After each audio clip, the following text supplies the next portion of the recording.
ride of American innovation by European and other developed nations.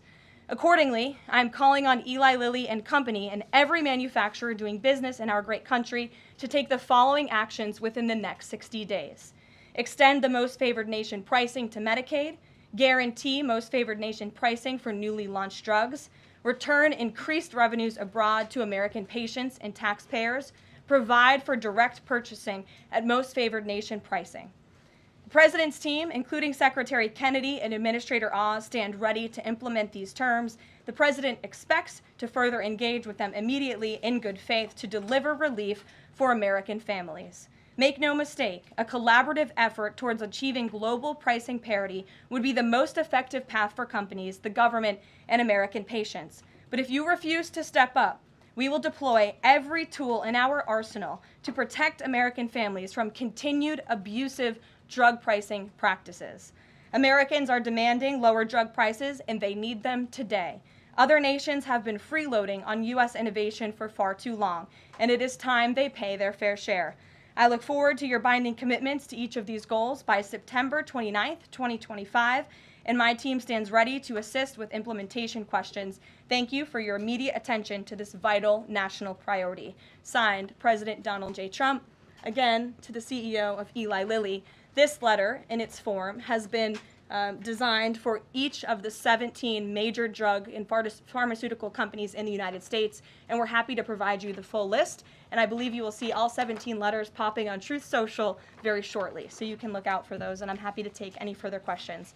Before we get to questions, I do have one other announcement from the White House and from the President. We are proud to announce that the construction of the new White House ballroom will begin.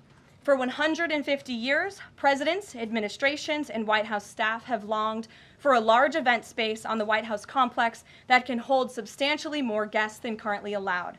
President Trump has expressed his commitment to solving this problem on behalf of future administrations and the American people. The White House is one of the most beautiful and historic buildings in the world. Yet the White House is currently unable to host major functions, honoring world leaders in other countries without having to install a large and unsightly tent approximately 100 yards away from the main building's entrance. The White House State Ballroom will be a much-needed and exquisite addition of approximately 90,000 total square feet of innately designed and carefully crafted space with a seated capacity of 650 people, which is a significant increase from the 200-person seated capacity in the East Room of the White House. In recent weeks, President Trump has held several meetings with members of the White House staff, the National Park Service, the White House Military Office, and the United States Secret Service to discuss design features and planning. President Trump has chosen McCreary Architects as the lead architect, which is well known for their classical architectural design and based right here in our nation's capital. The construction team will be headed by Clark Construction, and the engineering team will be led by AECOM. The project will begin in September 2025, and it is expected to be completed long before the end of President Trump's term. President Trump and other donors have generously committed to donating the funds necessary to build this approximately $200 million structure. The United States Secret Service will provide the necessary security enhancements and modifications. The White House ballroom will be substantially separated from the main building of the White House, but at the same time, its theme and architectural heritage will be almost identical. The site of the new ballroom will be where the small, heavily changed and reconstructed East Wing currently sits. The East Wing was constructed in 1902 and has been renovated and changed many times, with a second story added in 1942. White House Chief of Staff Susie Wiles has provided the following statement. President Trump is a builder at heart and has an extraordinary eye for detail. The President and the Trump White House are fully committed to working with the appropriate organizations to preserve the special history of the White House while building a beautiful ballroom that can be enjoyed by future administrations and generations of Americans to come. In the White House, we will continue to provide the American public and all of you in the press with updates on this project at whitehouse.gov/visit.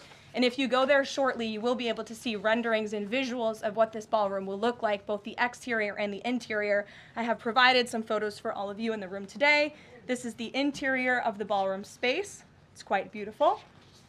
And then this is the exterior of the ballroom space. As you can see, it will come off of the Executive Mansion as it sits today, and the East Wing will be modernized and renovated.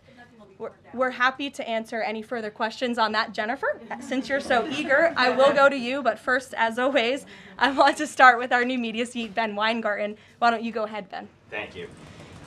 In light of the release, the declassification of the annex to the Durham report today, beyond any potential prosecutions, the outcomes of which will likely be uncertain, what does the President believe justice for Russiagate ought to entail? Might it include restitution for those whose lives were upended as a consequence of Russiagate, and perhaps a major reorganization of the national security apparatus? Well, I think a major organization of the national security apparatus, at least here at the White House within the National Security Council, has indeed taken place, and the President entrusts his current CIA director, John Ratcliffe, and our ODNI director, Tulsi Gabbard, to make the necessary changes to ensure classified intelligence, especially that could implement or hurt the national security of our country, does not make its way into the hands of irresponsible actors who want to politicize that intelligence for their own end. Since you brought up the declassification report that was put out by Senator Grassley today, I'm glad you brought it up, because this should be a story every outlet in this room should be covering. This is further evidence that Hillary Clinton approved the Russia hoax against President Trump. Her campaign financed it. Again, she approved it. And the FBI and the CIA were both weaponized to, as our director of CIA has said, accelerate this hoax against then candidate and former President Trump. To answer the heart of your question, the President wants to see justice served, and he trusts the Attorney General and the Department of Justice to implement that justice and hold these people accountable. One more question, briefly, Sure. if I may, on a totally different topic. There's been legislation reintroduced in the House and Senate on designating the Muslim Brotherhood as a terrorist organization. The Muslim Brotherhood is considered by many to be the fountainhead of Sunni Islamic supremacism, from which Hamas and other groups have spawned, with a nexus to domestic organizations as well. Does the President support designating the Muslim Brotherhood as a terrorist organization? Frankly, I'm not sure, because I haven't talked to him, and I would never want to get ahead of the National Security Council on specific designations. It sounds like something this administration would support, but we can get a firm answer for you. How's that? Thank you. Thanks for being here. Jennifer, go ahead. Eager beaver today. How much of the East Wing will be torn down? The entire East Wing, or just parts of it? So the East Wing is going to be modernized. The necessary construction will take place, and for those who are housed in the East Wing, including the Office of the First Lady, the White House Military Office, the White House Visitors Offices, those offices will be temporarily relocated while the East Wing is being modernized. And then on Israel-Gaza, there are some reports that negotiations with Hamas might not be continuing. Did you get any updates from Steve Witkoff on that? I did. Special Envoy Witkoff is actively talking with our counterparts in Israel about that, and he wants to give some grace to the President so he can fully brief the President on what he's learning on the ground in both Israel and Gaza. But the President put out a very strong statement on Truth Social this morning, which I'm sure you saw, and he said the quickest way to end this entire conflict, the humanitarian crisis that we've seen, and the crisis in Israel that, of course, started on October 7th when Hamas brutally kidnapped and raped innocent Israelis, that terrible terrorist attack, is for Hamas to surrender, to release all of the hostages, and to end this conflict. And that's what the President wants to see. He's made that very clear. But the Special Envoy will be in Gaza tomorrow, as I shared with you previously. Josh. Can you give us a little more clarity on the tariff timing? You said that the reciprocals will take effect tomorrow. Yes. Does that include the new auto rates, for instance, on Japan, Korea, the EU? Is this all coming effective tomorrow? So some of the countries you just mentioned, Japan, South Korea, they have bespoke trade deals that the President cut, which, just to backtrack for a second, Josh, we promised that the President would negotiate with countries all around the world to cut tailor-made trade deals depending on those countries' challenges, how badly they've ripped off the United States of America and our manufacturing industry and our workforce in the past. And he has done that. Of our 18 major trading partners, 2/3 of those trading partners have a deal. We've sent out 17 letters to countries around the world. And the rest of those countries that either do not have a deal or have a letter, they will be hearing from this administration by the midnight deadline tonight. So yes, tomorrow, August 1st, the reciprocal rates will be going into effect. If more deals are cut between now and midnight, I will never count out the president. You've seen him do it before. He cut 3 deals in one day very recently. So we'll see what happens. I do know foreign leaders are ringing his phone, realizing this deadline is a real thing for them tomorrow, and they're bringing offers to the table. We were reporting that the president plans to meet David Solomon of Goldman Sachs today. Can you say what they'll discuss, if anything, in that meeting? I won't discuss the president's private meetings from this podium, and it hasn't taken place yet unless he gives me liberty to do so. And finally, have you talked with the president about his position on the stock trading ban bill before Congress? He obviously had pretty loaded comments about Senator Hawley. There's some reporting that they've since spoken. What is his position on the current status of that bill? The president has spoken to Senator Hawley, who called him, and the president took that call. As the president said in the Roosevelt Room yesterday, conceptually, he of course supports the idea of ensuring that members of Congress and United States senators who are here for public service cannot enrich themselves. And the reason that this idea to put a ban on stock trading for members of Congress is even a thing is because of Nancy Pelosi. I mean, she is rightfully criticized because she makes, I think, $174,000 a year, yet she has a net worth of approximately $413 million. In 2024, Nancy Pelosi's stock portfolio, this was a fascinating statistic to me, grew 70% in 1 year in 2024, and her portfolio outperformed every single large hedge fund in that same year, and even more than doubled the returns of Warren Buffett's Berkshire Hathaway. So I think the president stands with the American people on this. He doesn't want to see people like Nancy Pelosi enriching themselves off of public service and ripping off their constituents in the process. As for the mechanics of the legislation and how it will move forward, the White House continues to be in discussions with our friends on Capitol Hill. Emily, in a new seat today. Thanks, Caroline. I wanted to ask about this report that the president wants to host a G20 meeting at Trump Durrell. How is he going to do that, considering all the preparations that have been going on in South Africa? And also, would that be seen as his businesses possibly profiting from hosting this kind of meeting? I would reject that premise entirely. We have announcements and details forthcoming on the G20, but my understanding is no firm announcement is ready to be made at this time. I did see the report, but we're not in a place to confirm it just yet. Michelle? Just on the tariffs, what are the logistics for imposing those? Does the president have to sign an executive order tonight? What's the timing of that? Yes, and he will be signing an executive order at some point this afternoon or later this evening. And as always, we'll keep you posted when that happens, and it will be released from our office. And there's some of these countries that have they all had contact with U.S. officials, or are there some countries that are going to get letters that have had no opportunity to negotiate with the United States? Well, there's a lot of countries that I know have reached out. I believe it's upwards of 200 countries around the world have reached out to the trade and tariff team. Of course, as I said previously and the president said, we're going to prioritize our key trading partners, which we have done. Like I said, of the 18, 2/3 of those we have cut these tailor-made deals with. But I do know that the trade team has been working around the clock to try to be in correspondence with as many countries as possible. But if they haven't heard from us yet, they will in the form of a letter or an executive order by midnight tonight. We'll go to the back. Sure, go ahead. In the back left. Thank you. Amanda, yes. Thank you very much. I have a talk ask about the U.S. Amanda, you can go up. U.S. and South Korea tariff negotiations. At the tariff negotiation between South Korea and the United States concluded yesterday.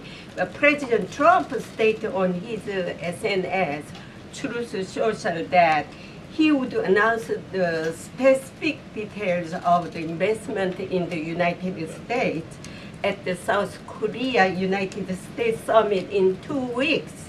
My question is this tariff negotiation a final agreement, or is further negotiation necessary? Well, yes, as you know, the president met with representatives of the Republic of South Korea here at the White House yesterday, and they did, in fact, reach a deal. And South Korea will pay a 15% tariff rate, including 15% on autos, while providing historic market access to American goods like autos and rice. Korea will purchase $100 billion in American energy by 2028. And the centerpiece of this deal is that South Korea has agreed to invest $350 billion at the president's direction to revitalize American industry. 90% of those profits will go to the United States government to help pay down our debt and for other matters at the president's choosing. So it was a very successful meeting yesterday. When is set up the further U.S. South Korea summit day?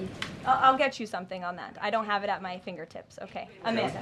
Thank you, Caroline. There are a number of congressional Republicans who have raised the alarm about the fact that roughly 80% of pharmaceuticals are either manufactured or their precursors are manufactured in either China or India.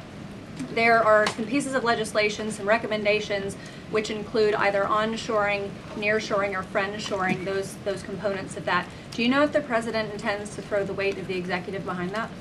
I don't have any updates for you at this time. I do have an update on our EU trade deal. I stand corrected. It's not $60 billion in investments. It's $600 billion in investments. I want to make that very clear. And I personally watched the president behind closed doors with the European president in Scotland negotiating this deal. And he got the most juice out of that squeeze that he could. And he was constantly looking out for America's interests. So I just wanted to clarify that one point. Deanna. Thanks, Caroline. For the countries that don't have a deal yet, should we be looking at the April 2nd chart at all? Or is he negotiating and talking about having a set tariff rate, 10%, 20%? Those discussions are taking place with the trade team today, and again, we'll provide further guidance with that executive order once it is signed, and the answer to that question will be in that executive order. Is he looking to provide any more extensions today after his phone call with Mexico? Is there any other conversations like that? I do know that other foreign leaders around the world have reached out, and if the president decides to share the conclusions of those calls with all of you, he will do so himself. But I do want to reiterate what the president said about Mexico. Mexico is still paying tariffs. They're paying a 25% tariff on fentanyl, 25% tariff on cars, a 50% tariff on steel, aluminum, and copper. And additionally, Mexico has agreed to immediately terminate its non-tariff trade barriers, of which there are many. And as the president said, we will continue to talk to Mexico over the next 90 days with the goal of signing a larger trade deal. The key to this, again, is Mexico has agreed to terminate those non-tariff barriers and to continue to work with us in good faith. Mexico is a very unique situation of all the other countries around the world because, of course, we share our southern border with Mexico, which we've seen an increase in cooperation between Mexico's President Claudia Sheinbaum and our administration on clamping down on drug trafficking and human trafficking at the southern border. We appreciate those efforts and will continue to work in good faith and to continue to have these trade discussions as well. Joey. Yeah, thanks, Caroline. Just clarifying on a previous question. President Trump has indicated he's been looking at either 15% or 20% baseline universal tariff. Has he landed on one of those yet? I won't get ahead of the president on that baseline announcement. And then secondly, what did Treasury Secretary Bassett mean yesterday when he called the new Trump accounts for newborns a, quote, backdoor to privatizing Social Security? Does the administration view this new Trump accounts as a way to, in the long term, perhaps privatize Social Security? What the Secretary of Treasury was saying and what this administration believes is that these Trump newborn accounts, which is an incredibly creative and great provision that was in the One Big Beautiful Bill for newborn babies and families and future generations of Americans, will help supplement, not substitute, Social Security. The Trump administration is wholeheartedly committed to protecting Social Security. The president did it in his first term. He's doing it again in this term. But these newborn accounts are another revenue stream for young people to watch their money grow throughout their lives and to one day be able to access those funds so they can hopefully build a home and live the American dream. Jake. Just one follow-up on tariffs and then one not. Is the president at all considering extending the August 12th China deadline at all? Is that in consideration? So look, on China, you heard from the president on Air Force One when we were returning from Scotland. You've heard from the Treasury Secretary as well, Ambassador Jameson Greer. They just spent 2 days in Geneva for their third round of talks with China. And the current policy, the current trade program that we have going with China right now as it stands will decrease our deficit by $5 billion this year. So we are moving in the right direction when it comes to China. And Secretary Besson and Ambassador Greer continue to be in direct communication with our Chinese counterparts. But is the deadline, is it extension on the table potentially from the August 12th deadline as it stands? I don't think so, but I'll let the Secretary of Treasury speak on that because he's leading these negotiations. Reagan, go ahead. Thanks, Caroline. There's growing frustration that more of Trump's nominees haven't been confirmed. Why does the president think Senate Republicans are so behind, and has he had any further conversations with Leader Thune about it? The president has had many conversations with his friends in the United States Senate about advancing his nominees, his judicial nominees through this process. It is critical that we get these good attorneys in these positions so that we can end the weaponization of justice, so we can have true law and order in our country. It's unfortunate the Democrats are playing political games, but the president has made it clear to Senate Republicans they need to do everything in their power to advance the president's nominees as well. Kelly, go ahead. Karoline, thank you. Two questions real quickly. Sure. Nigeria.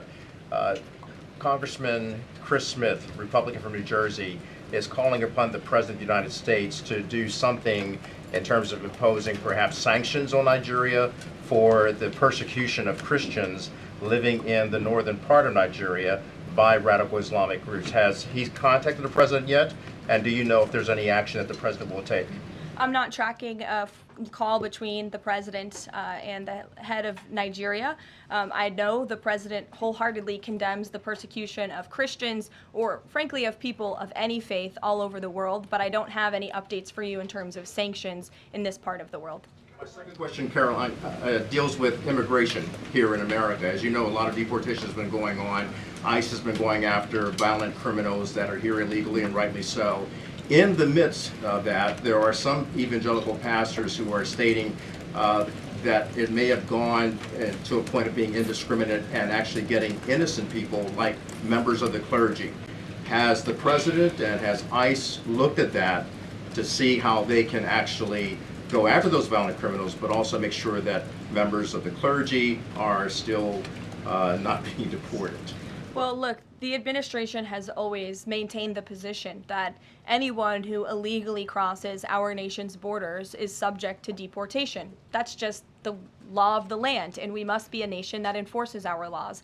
But the priority from ICE, of course, is to deport, detain, arrest, and remove violent illegal aliens and criminals from our country. And they have been doing that at the rate of thousands of illegal violent criminals every single week, especially in Democrat-run sanctuary cities where these illegal violent criminals have been given a safe haven and have essentially been immune from our nation's laws under the previous administration. That's not happening anymore because of this president and Secretary Noem in the Department of Homeland Security, and we are going to be a nation of laws. And as we've said repeatedly, if you came here illegally, you are subject to deportation, but the priority are those public safety threats that we must remove from our communities. Thank you so much, Caroline. Two questions. So what Hamas hardens its position and Israel provides aid? Do you have any new information on the hostages that need aid too? And second question, we heard President Trump criticize President Macron and Prime Minister Starmer for their statement about recognizing a Palestinian state. What is the president's position on recognizing a Palestinian state, and will he recognize Israeli sovereignty in Judea and Samaria?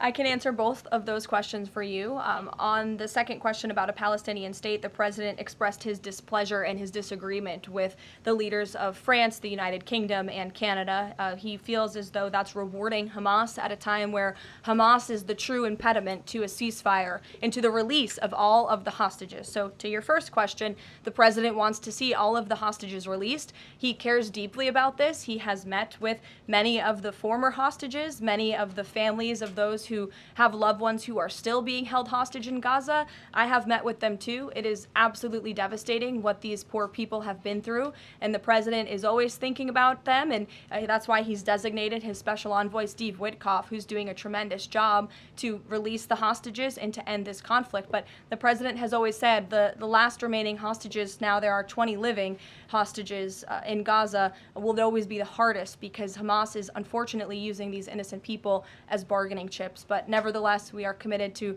seeing this come to an end. Elizabeth. Thanks, Caroline. Part of the settlement with Brown prohibits it from performing transgender procedures or prescribing hormone puberty blockers, that type of thing. Will eliminating these types of procedures be a priority for the Trump administration in negotiations with other universities?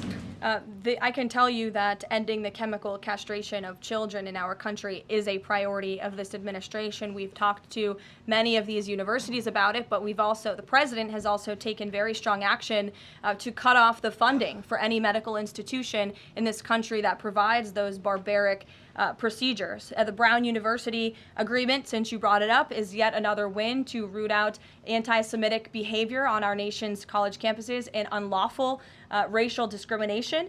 Brown has agreed to no longer allow unlawful racial discrimination in admissions or university programming. They have agreed to provide access to all relevant data and information to rigorously assess compliance with its commitment to merit-based admissions, and they will pay $50 million over 10 years to state workforce development organizations that comply with anti-discrimination laws, supporting regional economic growth and career opportunities. Brown will also adopt the definitions of male and female from President Trump's executive order defending women and gender ideology extremism for women's sports, programming, facilities, and housing. Brown will no longer perform gender reassignment surgeries on minors or prescribe them puberty blockers or cross-sex hormones. And Brown will take steps to improve the campus climate for Jewish students and combat anti-Semitism on their campus. This is yet another huge win for American students and for those who love our country and want to abide by our country's laws. On the topic of defending women from gender ideology extremism and helping women's sports, the president will be signing an executive order at 4 o'clock today with some very famous professional athletes whom I'm sure you all know. And that executive order will be focused on strengthening athletics in our country and making America healthy again. And we are going to re-implement the presidential fitness test in America's schools, which is, I think, something all Americans can get behind. So you'll hear from the president in 2 hours, and we will see you all there. Thank you.